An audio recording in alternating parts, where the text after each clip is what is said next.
Hi everyone, we are here to discuss about the Sustainable Forest Management Bill in the Philippines. Description: an act providing for sustainable management for forest and for forest land and for other purposes.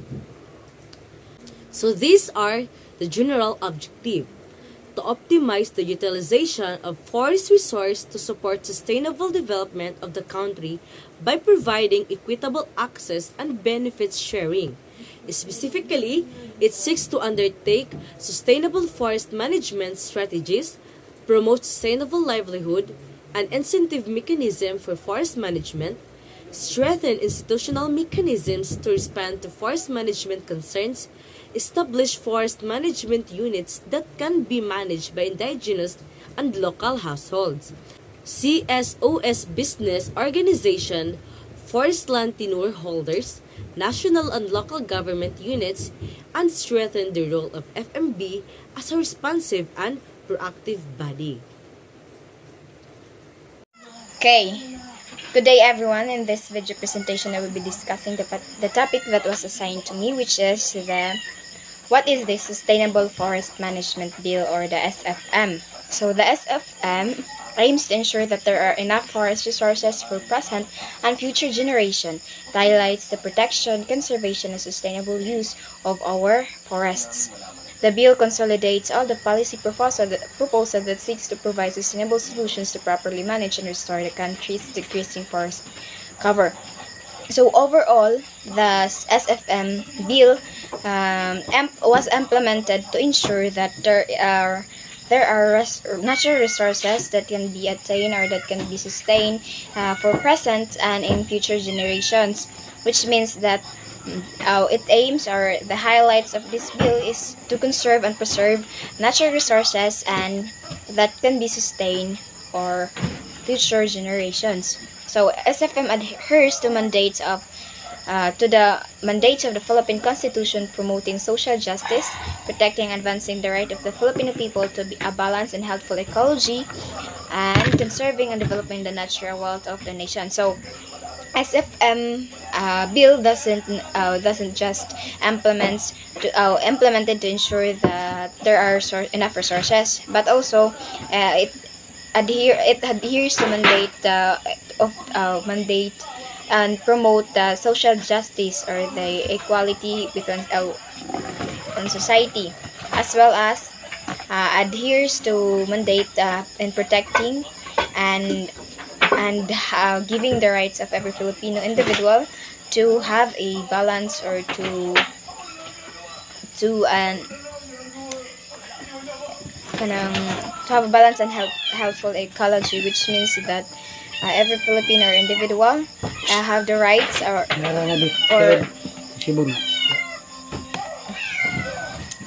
have the rights, or is gihatagan siya importance siya ang Filipino people, gihatagan siya importance para na siya kanang healthy nga environment, as well as to conserve and develop the natural wealth of the nation. So itong mga natural like minerals and sea, marine, and so pay makita nimo in sea and other matters. So the bill seeks to transform forest resources from utilization into a more responsible, sustainable use, and requires every qualified individual to be accountable in managing forest lands. So, meaning to say that the bill is actually the overall adhere, or the overall implementation of this bill is to transform the word from the word utilization, or the consumption of every individual forest resources, into a more responsible, sustainable use, or a more responsible management or consumption of forest products, or our natural resources, and requires every individual that is qualified to manage the forest lands, to be accountable of what will happen in the land or the forest land they're managing. Next would be the SFM strategies or the strategies that was given in this bill. So, inclusive governments with local stakeholders adopting community-based forest management approaches. When we say inclusive, overall na siya. Which means, nananatanan diha sa governance, murag something connect na siya unity between sa mga that will benefit the citizen. Muna siya muna sila first strategies with inclusive government with local nga get-up nilang concept sa community-based forest management approaches. Next would be ang ilahay strategies is integrated landscape planning and development in watersheds. So muna sila. Second would be they will integrate landscape planning that could help and benefit and preserve which can be the reason to preserve our forest lands. Next would be forest rehabilitation by using native species to enhance ecosystem services. So as we all know that due to the consumption or the unmanaged consumption of our forests, so that's why they are denuded forests. So that's why the government, together with other environmental sectors or related environmental sectors, produces laws that implements forest rehabilitation. But in the case is that we will be using native species or native seedlings to be planted in that specific area that was denuded to enhance our ecosystem services or to enhance that could help towards our ecosystem. Next would be develop framework that is suitable for every watershed. So as we all know that every watershed or every area needs to have to be implemented or to have implementations that is suitable for that specific area. So that is why needed siya to develop a framework that is suitable for that watershed. Next would be recognize biodiversity conservation. So of course, as an NSFM pod, ilahay strategies to recognize biodiversity conservation on how to conserve biodiversity. Next would be promote forest research, extension, and education. So this diri makapaloob ang ato ang course or subject course. So this bill kay bali our this bill that is conducted or provided by the DNR mo ni siya or this program that provided by the DNR diri nakapaloob ang ato ang first ato course, which is to have extension and education that could help in conserving and preserving our or could help in sustainable use of our forest resources. Next would be forest ecosystem services accounting and valuation. So this would lead to another strategies, which is to have ecosystem services accounting and valuation. Next would be strengthening professionalism in forest service. So as we all know, in doing or managing forests, we need to have professionals to do that or to manage the shade.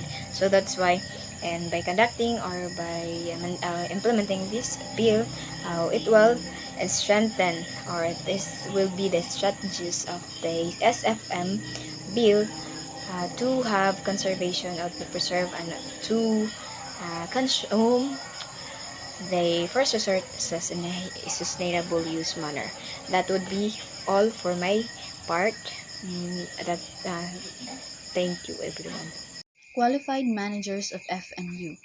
Qualified and capable persons or entities which include indigenous and local households, civil society organizations, and etc. The qualified managers of FMU or Forest Management Unit. These are the people who have the qualifications of being a manager of FMU. They can be from the local or indigenous people, from society organizations like businesses, political parties, and especially from the universities, because universities held voluntary activities regarding forest management. Specifically, forestry extensions, in which the volunteers are knowledgeable enough to share ideas and demonstrate it to the public as a way of extending forest knowledge. Next.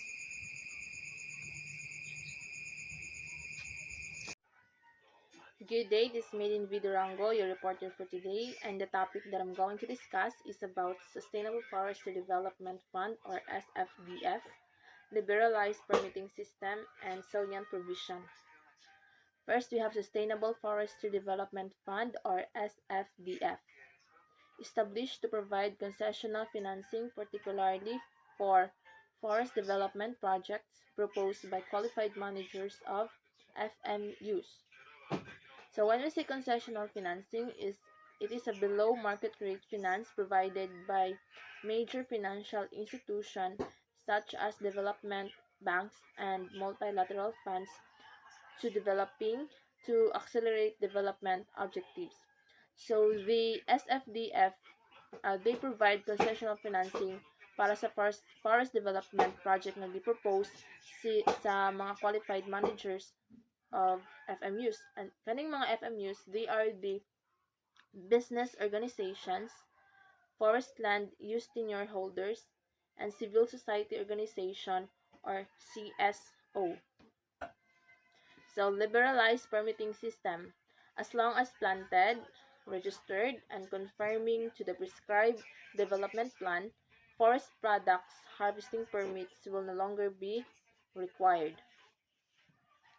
Liberalize is to make more liberal, less authoritarian, and it remove or loosen restriction, typically an economic or political system. Next is salient provision. First, we have promotion of general welfare and social justice.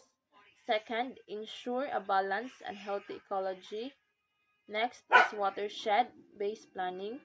So watershed, it is a area of land that drains into a lake, river, stream, or wetland. Most water pollution comes from many non-point sources in a watershed like parking lots, crop fields, pastures, construction sites, and lawns. For most watersheds, the key to clean water is to manage the land in a way that minimizes non-point source pollution. To do that, it helps to have a plan. Development of a long-term comprehensive plan should involve the community as well as people experienced in water resource management.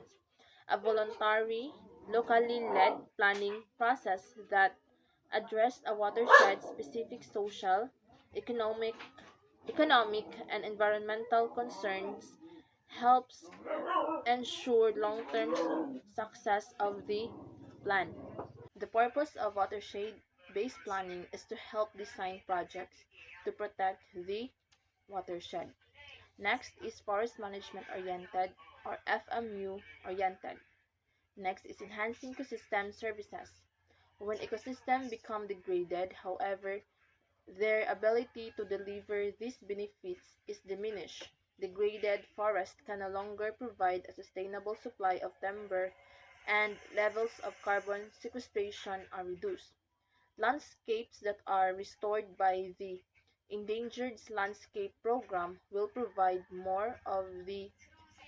uh, more of these services, benefiting people locally, regionally, and globally. Projects are working with local people to ensure that the restored landscape supports a sustainable local economy, for example, by developing wildlife-based tourism, supporting business based on sustainable production, and marketing of nature-based products like honey and berries, and developing markets for carbon sequestration or water regulation. Next is we have no cutting in old growth trees, so it's very sabotaged. Next is inclusive governance involving forest stakeholders. And last, showcases proper forest valuation. Good day.